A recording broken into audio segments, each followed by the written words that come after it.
Hello, everybody. My name is Ryan Koki, and this is the Seahawks Recap Show. And welcome to another Seahawks off-season video. And yeah, we've got some cap casualties to talk about. If you like this video, please consider giving it a like, and please consider subscribing so that you don't miss out on any future content. The cap situation breakdown. The Seahawks have released safeties Jamal Adams and Quandre Diggs, while also releasing tight end Will Disley. With these three moves, the Seahawks save up $24 million in cap space, which means the Seahawks will have around $32 million in usable cap space for free agency on March 13th. And we all knew that the Seahawks cap situation wasn't great entering 2024. And I said in a video a while back for my Seahawks season review, I was talking about the cap situation, and Will Disley and Jamal Adams were on my list of potential players that could have been cut. So I'm not really surprised, but it just really is surprising that they all got cut on the same day. But my thoughts on the releases. Let's start off with safety Jamal Adams. This one was generally expected. I had a feeling he wasn't going to be coming back for the Seahawks in 2024. Ever since he's gotten here, he's had some pretty bad luck with injuries and never really reached his full potential while he was here. And I know a lot of Seahawks fans were annoyed with him, myself included. When the trade was made for Jamal Adams in 2020, I was really excited about getting him from the New York Jets. He was a very versatile safety and at the time was one of the best in the league.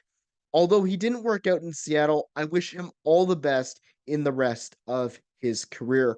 And this really sucks for me because I was one of the big Jamal Adams defenders this season, trying to look at him and go, oh, well, he could still recapture some of his magic and, he could return to his Jets form.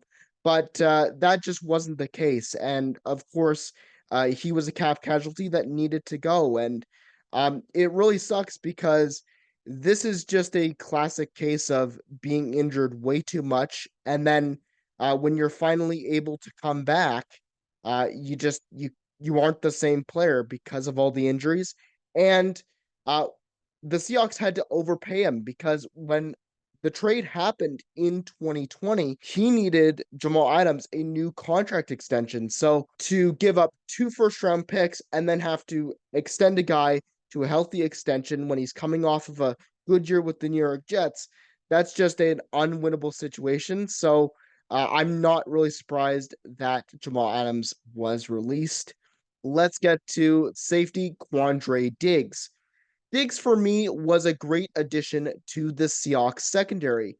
He was a very good player on this team and would always show up in big moments. Although I would have liked to keep Diggs around, the Seahawks cap situation just wouldn't allow it.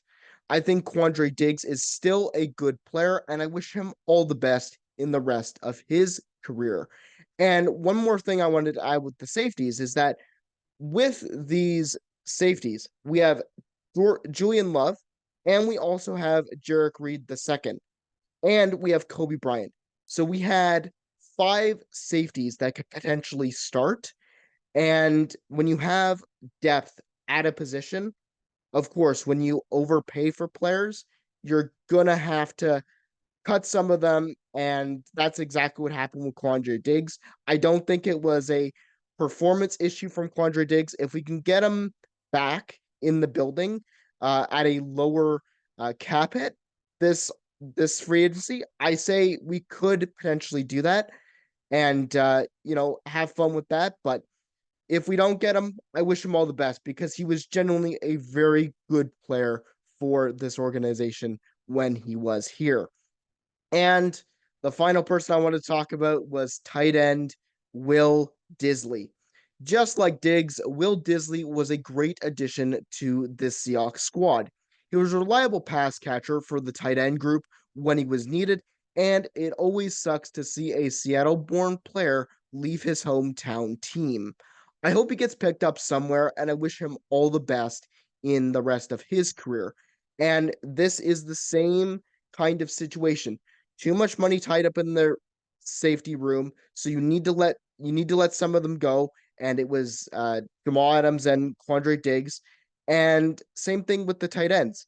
Colby Perkinson had emerged this year as a better option, as he is also younger than Will Disley and had got more passes this season. So Will Disley, unfortunately, a cap casualty, but I wish him all the best, and I hope he gets picked up somewhere, man, because I think he can still be a reliable pass catcher. We've also got Noah Fant who can be resigned, and I think Colby Perkinson will be resigned this offseason. But, anyways, that is my thoughts on the three new releases for the Seahawks just ahead of free agency. I would like to know your thoughts in the comment section below. Did you think that these releases were warranted? I hope you enjoy the rest of your week, and I will see you in the next video. Go Hawks, go, and take care.